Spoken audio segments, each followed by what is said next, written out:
So I have a bunch of fun topics today. Some of them are a little more, some of them don't fit together as nicely as I would like them to, but still good ideas all together. So let's talk about fallacies first. All right, it's a way of messing up when you're making an argument. So like when somebody's arguing with you or you're arguing with them, you have the opportunity to do things correctly, of course, like make a good argument. There's also plenty of ways that you can mess up. We talked about like validity, soundness. Those are things that like you could mess up. Your argument could be invalid. It could be unsound. Another kind of way that you can mess up an argument is to put a fallacy in your argument. All right. So that's a fun word. And there's a bunch of different examples of fallacies that I would like to teach you. All right. So it's a way to mess up. And so this will help answer this question. Like what kinds of arguments just don't make any sense at all. They're not logical. They're immediately invalid the second anybody uses them. So if you find a fallacy in an argument from somebody, just you can stop listening to them because they are immediately wrong. They have to fix that problem. You should point it out to them. Right? It's not allowed to make an argument with a fallacy in it, right? Among other things. So let's define that. All right. Have we heard that word before, by the way, fallacy? Like it's a word that some people use in English just to mean bad argument, but it really is it's a technical term. It's a logical term. And we're going to hit it hard today. So a fallacy is kind of when you messed up during an argument. So when you make an error in reasoning while you're arguing, and then the adjective form of it is fallacious. So like you've made a fallacious argument, okay? It has a fallacy in it. And so the second you find a fallacy in somebody's argument, it's immediately invalid. You can't trust it. It's wrong. They have to change the way that they're wording things so that there's no longer a fallacy. Okay, and yeah, once I show you a bunch of examples, you will remember probably a bunch of times in your life where you've heard these kinds of fallacies. So like everybody uses them, like people use them. Companies love to use fallacies. Governments love to use fallacies to try to sway people, right? Because they don't know any better. They've not taken this lecture, right? They've not learned it before. So it's very important to see through people who are trying to get you to do something with a bad argument, all right? I do want to say, the word fallacy outside this class to a lot of people just means you messed up in your argument, and they leave it at that. But in this class, every fallacy has a name, all right? I'm going to put a box and rainbow around that. Every fallacy has a name. You can't just say fallacy in this class and move on. I'm eventually going to give you an essay where you find fallacies on like people's social media posts on the internet. And so you have to say like, oh, it's this kind of fallacy. It's a straw man fallacy. It's a genetic fallacy. I'm going to show you a bunch of terms, okay? So yeah, fallacy in this class doesn't just mean bad argument. You got to tell me which kind of fallacy it is whenever I ask you, okay? So we're all going to do that now. And say the kind of fallacy. So I've got a bunch of examples, and there's plenty more where that came from. Look on Wikipedia if you'd like.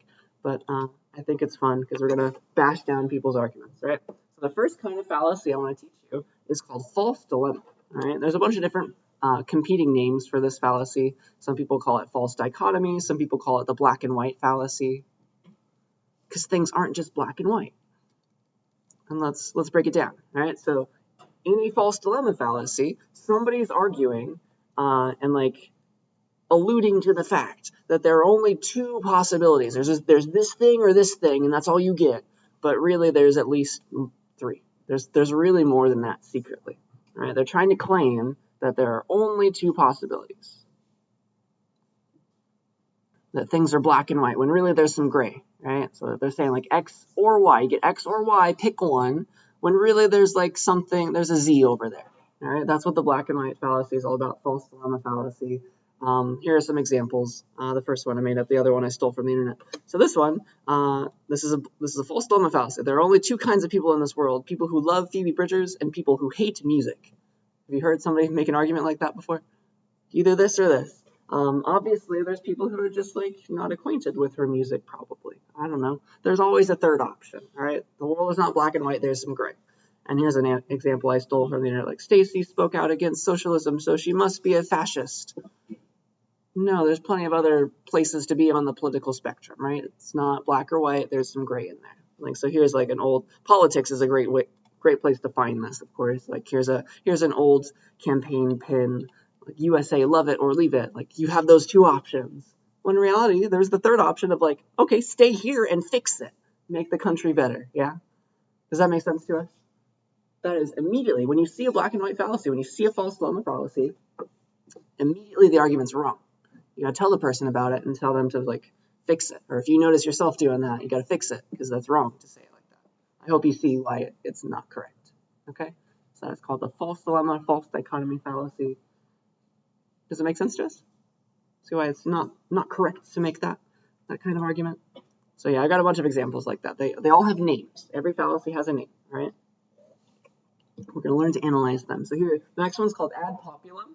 A lot of fallacies have Latin names. This one is also called the bandwagon fallacy. Like everybody's jumping on the bandwagon.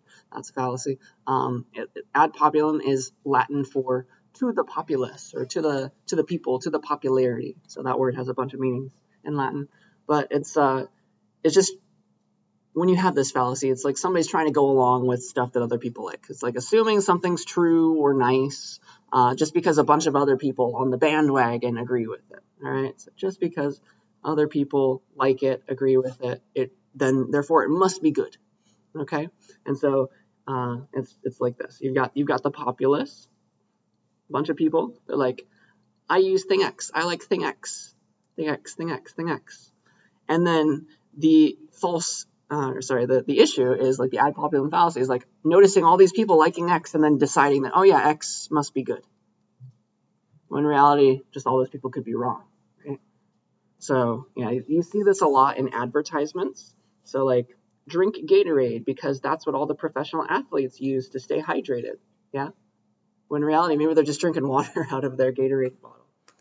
So that's going along with the bandwagon. It's not a good argument. It's not just like, because other people do it, I should too. I should go jump off a cliff, right?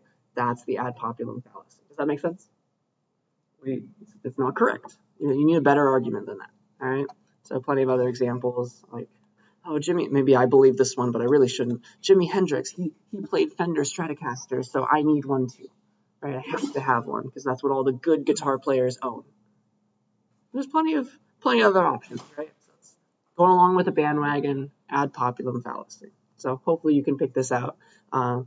Advertisements are a huge place where you see this. So the next time you see an ad, try to find the fallacy inside of it. It's like, you shouldn't always be forced to buy something, right?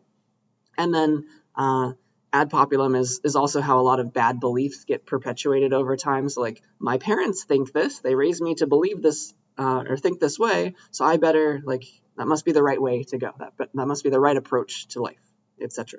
So that's a huge problem. That's how like racism is still alive and well. It's unfortunate. All right, so that's part of the ad populum fallacy. Just because other people like it doesn't mean that it's good. They could all be wrong. Yeah.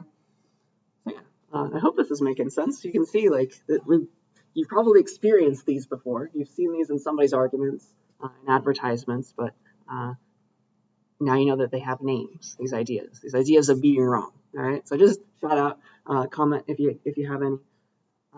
I like explaining this stuff. So the next one, I just have a bunch of examples. There's plenty more where this came from. If you like what you see, it's fun to bash down arguments. The next one's called circular reasoning. Right? Circular reasoning is like, you're never getting anywhere. You're moving around in circles. It's when you repeat your assumption as your conclusion, because that's usually an argument. It's like, I've got a bunch of assumption. I'm using that as firepower to like prove, therefore, this thing. Right? That's what arguments look like a lot of the time. Circular reasoning is when you somehow repeat your assumption, one of your assumptions, as your conclusion, which you would think would be easy to notice, but you can make it nice and subtle. You can hide behind big words usually. It's also called begging the question, if you've heard that phrase. It's what circular reasoning is all about. So it's just like, here's an example. It's like, assume, like somebody's making an argument. It's like, assume X is a good thing. Assume X is good. And then they come along and they say, all right, under that assumption, therefore X is good. Right? It's never as simple as that, but that's what circular reasoning is all about, right? This thing, assume it's good. Okay, yeah, it's good. Just not correct, right? Begging the question. So here's a funny example from politics, of course. That comes up a lot. You can often hide behind big words in this fallacy. So like, here's a sentence that has no meaning at all. It's like, opium induces sleep because it has a soporific quality. At least I think that's how you pronounce that word. This word, soporific, just means induces sleep. So opium induces sleep because it induces sleep. Yeah. So it's like people hiding behind big words and not saying anything. Yeah. That is unfortunate. So there's that one. Another example that I came up with is, all right, everybody wants to buy Phoebe Bridgers' new album because it's the hottest album this season. Do you see how there's no substance to that statement, to that argument? It's like, oh yeah, everybody wants to buy the album because everybody wants to buy the album. It means nothing at all. Tell me why, right? So if you notice that, you got to ask them to tell you why. So that make enough sense to us? Circular reasoning. Going around in circles, you're not saying anything at all. Here is a very long and wordy quote that I stole from the internet. It has an example of circular reasoning. Again, it's just hiding behind big words, and I don't like that people do that, but that's a thing you need to watch out for now. So let me read it. Let's find the circular reasoning. So, okay. To allow every man an unbounded freedom of speech. So this is pro freedom of speech, quote. To allow every man an unbounded freedom of speech must be, on the whole, advantageous to the state, for it is highly conducive to the interests of the community that each individual should enjoy a liberty perfectly unlimited of expressing his sentiments. Do we catch it? Just a bunch of big words. It's like, all right, everybody should have freedom of speech. Everybody should have an unbounded freedom of speech. That's a good thing. It's advantageous to the state. So freedom of speech is good because, for is also because, right? For, it's important that everybody should have freedom of speech. So freedom of speech is good because freedom of speech is good. Do you see that? Hiding behind big words again. So it's unfortunate that that exists in the world. People can try and sway you in that way, but don't let them, right? Tell them, no, that argument has circular reasoning in it. I'm not believing you. Come up with a better argument. Okay? Any questions about this one? So hopefully you've seen some of these before, but now they have names. So every fallacy has a name. Just going to drive that into your heads. Every fallacy has a name. All right. The next one is called denying the antecedent. This is another one from logic. When you have Latin involved, usually there's like logic involved. So this one is called a formal fallacy. These ones are like you're making an informal argument with words, like they're informal fallacies. This one's called a formal fallacy because it's like it really has to do with the actual logic used in the statement. All right. So here is what denying the antecedent is all about. It's like somebody's assuming if P then Q. It's like they're assuming this. If you give me P, I'll give you Q. And then they're using that to conclude. They're concluding from that okay, if not P is true, then not Q is true. So if P is false, then Q must be false. So it's that kind of argument with our symbols that we know and love. Yeah. So that is not easy to notice, but like this does not follow from this, is what I'm trying to say. It's like if P then Q, if you know that, then it's not necessarily true that if not P, then not Q. So if P is not true, then Q is not true.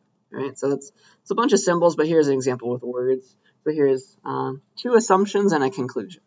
All right, so just a standard argument, the kind that we studied before. It's like assume this, assume this, assume this, and then the conclusion is this. They're trying to conclude this. So, okay, do you see how the first one is like if something, then something else, so if P, then Q? If you are a ski instructor, then you have a job. That's a true statement, right? It's like, all right, so that means that you are a ski instructor could be our P here, and then you have a job can be Q, yeah? And then do you see how these two taken together are trying to say this? It's like, all right, assume then that you're not a ski instructor, the negation of P, and then they're trying to conclude that, therefore, you have no job. Do you see it? That's obviously an invalid argument. It's like, all right, if you're a ski instructor, that means a job, check. All right, if you're not a ski instructor, let's assume that. Therefore, you have no job. Like ski instructor is the only job ever, right? That's so this one is, there's not P, and then here is not Q, right? Do you see the problem? It's like, yeah, if this is true, you can't flip it around. It's like, all right, if you're not a ski instructor, it's not true that you have no job. Maybe you're a teacher. Maybe you're something else, okay? I hope that makes sense. So that's a logical kind of argument. It's just denying the antecedent. It's not true that you can flip this like that. It is true, though, that you can negate things and flip it. It's like if you know that if P then Q is true, you also know it's equivalent to say if not Q then not P. You can flip it like that. That's correct to say. So like if you don't have a job, then you're not a ski instructor. That is correct still to say that. But you got to flip it if you do it that way. Okay, so that one is correct. But you cannot just keep it on the same level, same direction, and then negate the pieces. So hopefully you see that. Comes up more often in logic because you can kind of see it when it's in English, at least. It's pretty obvious, right? So yeah, that is denying the antecedent argument. Another kind of fallacy, right? Just immediately invalid, not correct at all. I'm good with that one. A little bit more symbols there, but hopefully you see it. Let's see here. Just got a few more. The next one is from Latin. So this one is called tu quoque, which is a fun word. It's Latin for you too, like you too, you also. So it's also called the appeal to hypocrisy. It's about hypocrisy. So what tu quoque is all about is it's not really handling. It's not like somebody's saying somebody did a bad thing or something. And tu quoque is all about not trying to argue, but to deflect blame, to distract from the main argument. It's not actually trying to solve anything. It's not getting at the argument itself. It's distracting from the argument by pointing out the opponent is a hypocrite. So it's trying to deflect blame. And the reason it's wrong is that like here's the reason: you can be a hypocrite and still be right. So I'll give you an example of that. You can be a hypocrite. That's how you spell that, right? And still be right.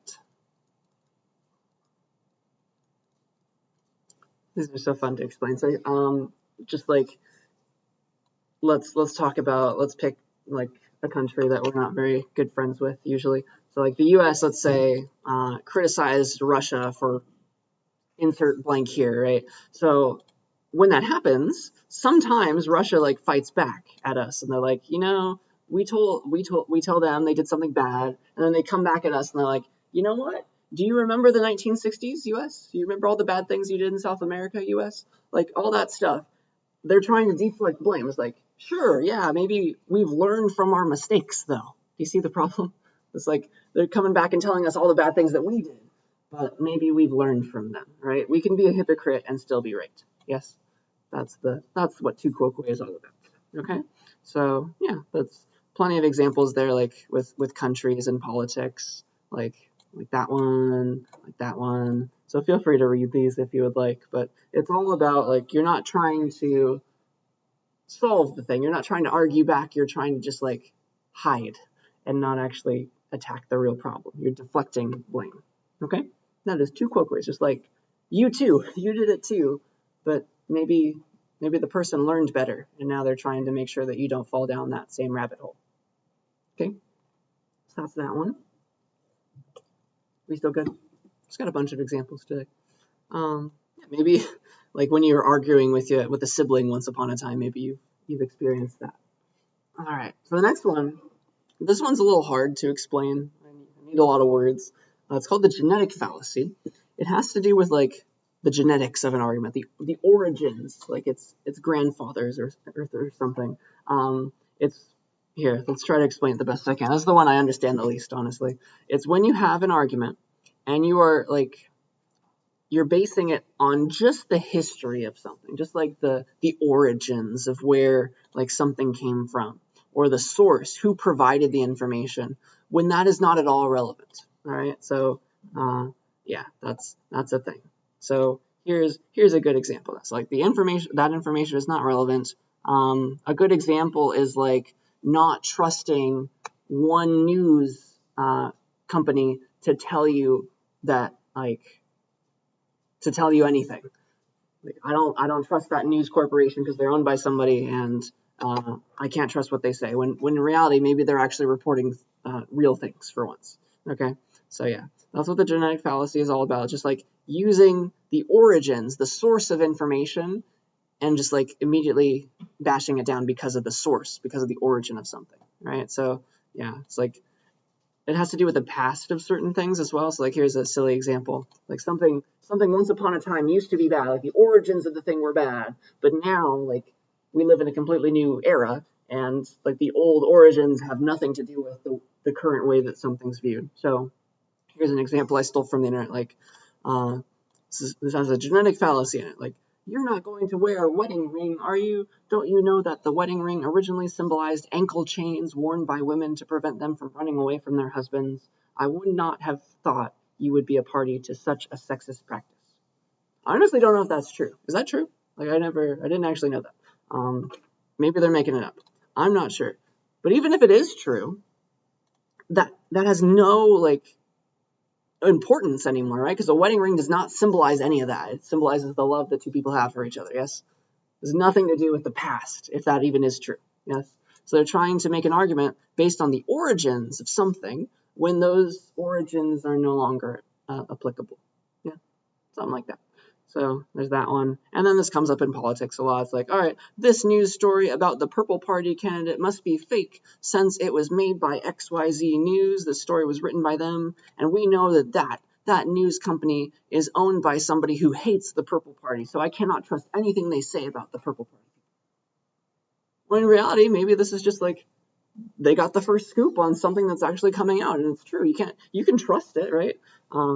It's like, just because the Purple Party candidate is being reported by these people, and the person who owns that, the origins of the company, right, have to do with people who are against the Purple Party, that means we can't trust them? Not usually. It's like, origins have no impact, right? If this is a true story, you should believe it. Go find external sources, like corroborate the claims, but origins have no impact on truth. That is the genetic fallacy. All right, it's a little bit harder to explain, but I hope you see it. Does that make enough sense? Like the origins of something, when the origins do not apply. Making an argument about that rather than the actual thing at hand. Yeah? All right, I will admit that one's hard to notice. The next one is called a straw man fallacy. That one, this is one of the fallacies that people, like, they know, like they use it in real life. Has anybody said like straw man before and like talked about an argument? That's a thing that a lot of people like to use. So now you're going to learn it if you don't know it before. So straw man, another word for that is like, another phrase that you've probably heard is like, you're putting words in my mouth, putting words in someone's mouth. That's an instance of the straw man fallacy. So automatically the argument is wrong, needs to be modified. Putting words in someone's mouth. Boop. So, yeah, a straw man fallacy is when, like, somebody's arguing back and they are attacking a position that their opponent doesn't actually hold. They're trying to, like, build up the other side's argument out of straw, when really it's like maybe it's made of steel. I don't know. So they're putting words in the other person's mouth. They're building up their argument out of straw so they can easily knock it down. When in reality, the other person's argument was probably better than that. All right, it can be easily defeated, made of straw. So here's some silly examples. Here's one I stole from the internet. It's like a closing argument from the prosecution lawyer for a bank robbery case. Said something like this. I think this is a fiction example, but they said, I submit to you that if you can't take this evidence and find these defendants guilty, then we might as well open up all the banks and say, come on and get the money, boys, because we'll never be able to convict them. So this lawyer is saying, like, we need to convict these people right now, these bank robbers, because if we don't, that's going to send a message to every other bank robber in the country that's like, all right, the banks are open for you to come and steal stuff out of. Does that make sense? When in reality, like, maybe, like, the evidence against the bank robbers was circumstantial. Like, we don't actually have a lot of information, and they should walk free. Nobody's saying that we should not prosecute people who rob banks. Do you see how, like, that's what the lawyer is trying to say here? They're trying to put words into the defense's mouth. Yes, they're trying to say, like, oh, you're saying this, when in reality you're saying something about all bank robbers ever, when really they're just trying to get the people in the current case acquitted. Yes, that's the idea. They're putting words in somebody's mouth. And so here's another example I stole from the internet. It's like, person A is like, the children's winter concert at the school should include some non-Christmas songs too. Argument. And person B is like, you won't be happy until Christmas songs are banned from being played on the radio. Have you heard an argument like that before? That is a straw man fallacy. That's like person B is putting words into person A's mouth. They're not saying anything about the radio, first of all, right? They're not talking about banning Christmas songs. They're talking about playing non-Christmas songs along with Christmas songs. You see that? Doesn't make any sense. They're putting words into somebody's mouth. They're getting flustered for no reason. I hope you see it. Yeah. Questions about straw man fallacy. It's like they're trying to build up the other side's argument out of straw so they can easily kick it down, when in reality, it's not the same. It's a different argument at that point. Okay. Maybe the original one was made of steel and hard to knock down. And they're trying to go for the easy route, when in reality, that's not correct. Okay. So if you see that, it's the argument is immediately wrong. You gotta tell the person to fix it, or if you notice yourself doing it, you gotta change your ways, right? All right. Any questions about that one? I think I have one more. And there's plenty more on the internet where that came from. If you enjoy this, I like it. All right, this one is everywhere. You've seen this one. You know it. You've probably used it once upon a time, at least as a child. So the ad hominem fallacy is very, very common. Super, super common. It's probably the most common fallacy ever. It's Latin again for to the man, to the person. It's when you're not attacking the argument, you're not like countering somebody's argument, you're trying to like beat down the person. You're attacking the person who's arguing, the arguer instead of the argument. And so it's like insulting somebody. So when you insult somebody and like use that as firepower towards your conclusion, which is of course wrong. That's very, very mean as well. So ad hominem is everywhere. You can imagine that the internet is full of these, right? It's like, you're stupid, therefore you're wrong. Yes? You've probably, like, plenty of children have used that, or maybe you've used that as a child. You've learned better, right? So that's obviously incorrect. That's not bashing down anybody's argument at all. It's attacking the arguer. It's not right. So here are just some silly examples from the internet. Jones likes a football team from the East Coast. Clearly, he's unfit to be a police chief in California. That's attacking the person. We have no clue about his qualifications for being a police chief. But they're saying that, okay, yeah, just your choice of football team tells you that you can't do a completely different job to football. Yes? So that's ad hominem. That's attacking the arguer. These two things have nothing in common. Which football team you like, and then how good you're going to be at a job that has nothing to do with football. Yeah? That's the idea. Here's one. This is ad hominem, but if you were on the jury, like listening to somebody argue this, you might believe them, wouldn't you? So you cheated and lied to your wife, but you expect the jury to believe you now? Do you see how that's ad hominem still? That's very subtle. Like, I would probably be swayed a little bit by hearing that, right? But maybe this trial has nothing to do with infidelity. Maybe it has to do with like taxes or something. I don't know. We have no clue, but like that's like bashing down the person and maybe things that they have hopefully fixed in their life and like improved upon, but it's bashing them and deflecting again from the main argument. You see it? That's ad hominem. So you gotta watch out for that, because those are subtle, right? So that has nothing to do, like maybe this idea has nothing to do with the case, like it's purely business. Maybe the case has nothing to do with this. Still attacking the person, even though a lot of people like would be swayed. So appeal to emotion, right? And then you've probably heard this from parents, grown-ups in your life as a child, like, you're too young to understand this right now. See how it's attacking you? Like, maybe you made a valid point to your parent or something, like, yeah, you're too young to understand right now. I'm not going to try to argue. Well, maybe you had a good point, right? So that's ad hominem again. So, hopefully you understand that. And like ad hominems all over the internet, just people like calling each other names and not really arguing properly. Okay? Questions about that? All right, so now the question is, can we keep all the words in our head? Do we remember anything I just told you? So, all right, here is an old tweet. I would like you guys to please get on the ByClicker page. I'll stop attendance after we do this, by the way. So get together in your peer instruction groups, discuss, and on the ByClicker page, please enter which of these fallacies you think this tweet is saying, right?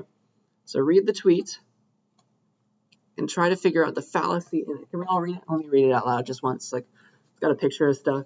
It's like, where would you rather like to, I guess they forgot a word. Where would you rather like to see your meat come from? A chemical factory on an industrial estate or a green field in the middle of the countryside? All right, so give that a try. See if you can remember which fallacy is in this. Technically, there could be multiple. There's always multiple ways to spin something, but see if you can figure out the best one.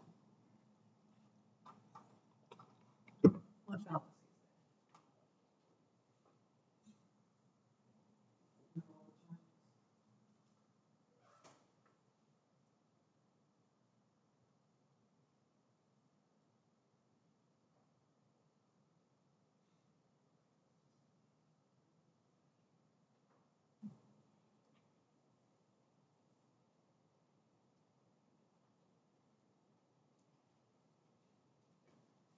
Argue with your neighbor that you're right and they're wrong.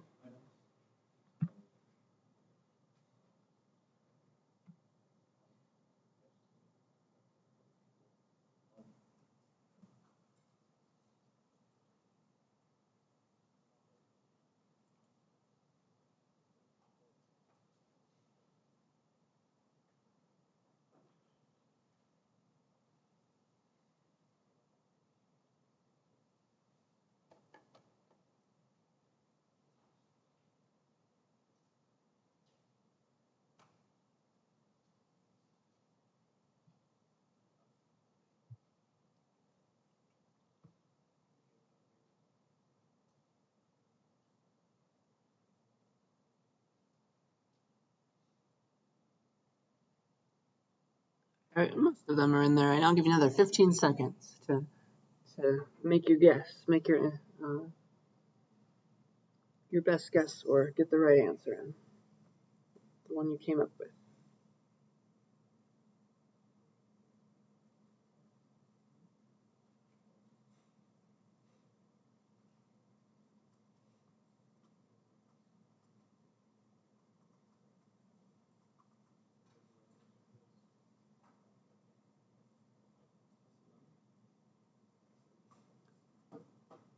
All right, let's take a look.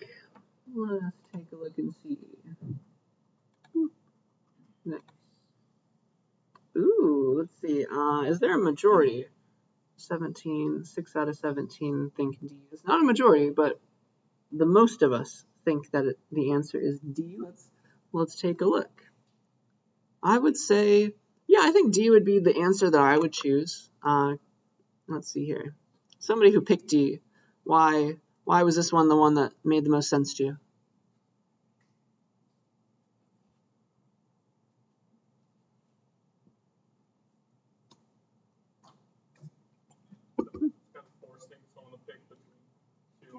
Good, yeah. It's giving you the illusion. You only got two choices. Like, which one would you like? Meat from a chemical factory or cows in a green field? So those are the only two options you get. And so that's what false dilemma is all about, right? It's like you have two options, but really there's a third option. We live in Fresno. We know that there is for sure a third option. There's plenty of cows in brown fields all over the city. Yeah. So there's more than just two, and so I would say probably false dilemma. But there's other ways to think things. Some of us thought ad populum. Let's see if I can try to think of how it would be ad populum. Like why we're going along with the bandwagon of people that prefer, I guess, pasture-fed beef or something. Like that's, yeah, you could totally argue that, I would say. But I think the strongest one would be like, here are two options.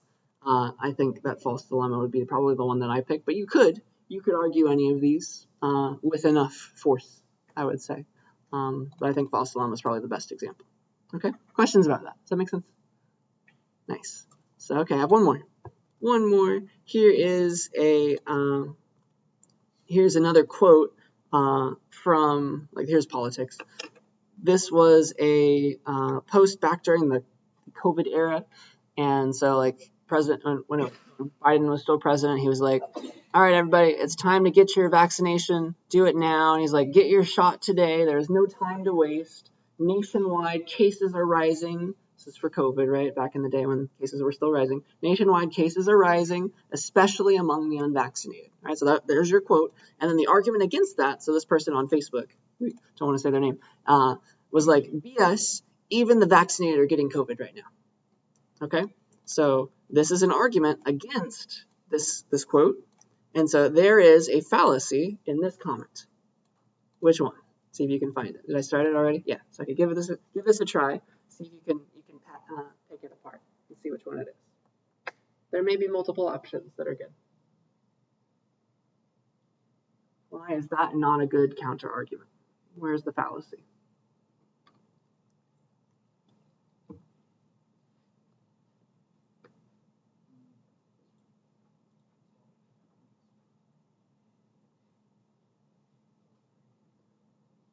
I want you to go on like Instagram and Facebook after this and be like, go try to find all the fallacies in people's arguments.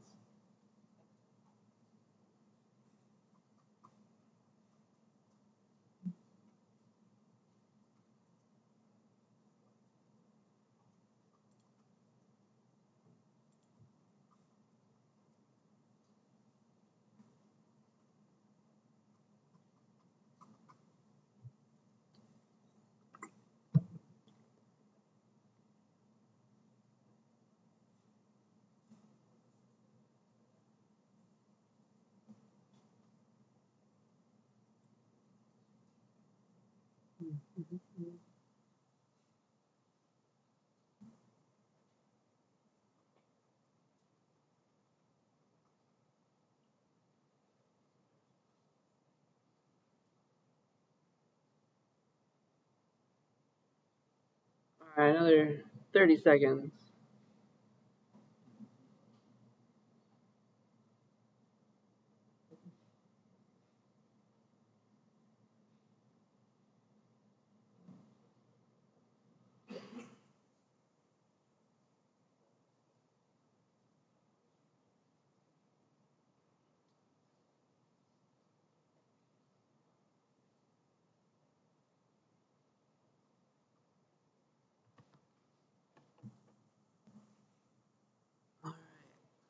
All right, 5, 4, 3, 2, 1. Let's see what we're thinking. It's hard to keep all the terms in your head, so I appreciate you for trying. But it looks like a lot of us are thinking B. Ooh, okay, cool. Let's think. Let's talk about this. So, somebody who picked B, why did you say this was too quick? Why was one of those U2 kinds of fallacies? So I think you could argue that. Why B?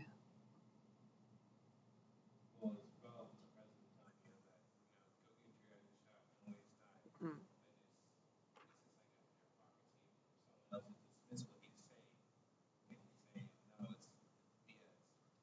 Yeah.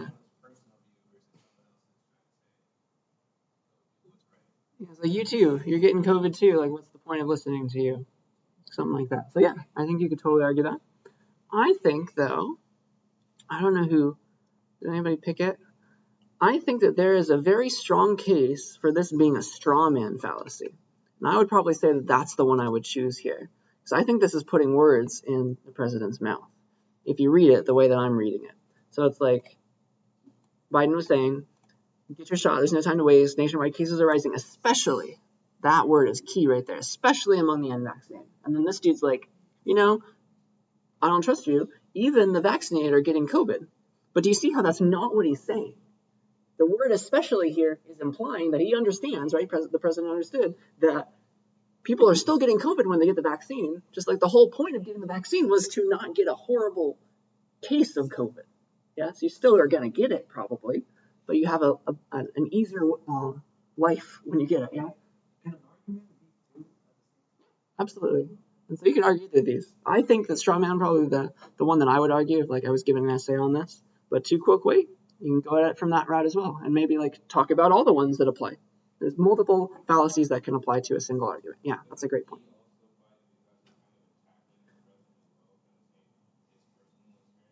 Yeah, just saying BS is not very appropriate here. I would say, like if you're actually talking back to the president and saying that, that's for sure ad hominem at that point.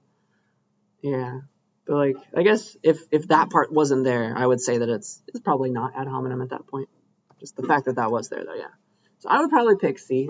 But I could see that it could be too quick way as well. He's putting words in the president's mouth. He's saying nothing about the vaccinated not getting COVID, which is what this person is trying to claim that he's saying, right? Trying to make the argument out of straw, putting words in his mouth. So I think, yeah, I think that's what I wanted to say there. Does that make sense, Jess? The multiple fallacies could apply. There's not just one right there's not just one issue with an argument usually. So I hope that you go to like comments on your favorite website or your favorite app. Just go to the comments section on like usually like news companies, like their Instagram page or their TikTok page. There's a lot of angry people when there's politics involved. It's just like a great place to find fallacies. And I'll eventually force you to go look there. So might as well get started. Go try to find some. All right. So I think that's fun. And I think that's all that I want to say for now about fallacies. There's plenty more where that came from. If you liked what you saw, I encourage you to look into it more. I'll eventually give you an essay on it. But I think that's all that I want to say on it today. Are there any questions before I go to a completely different topic? All right. So next, for the remainder of today, I want to talk about crime and security, people doing bad stuff.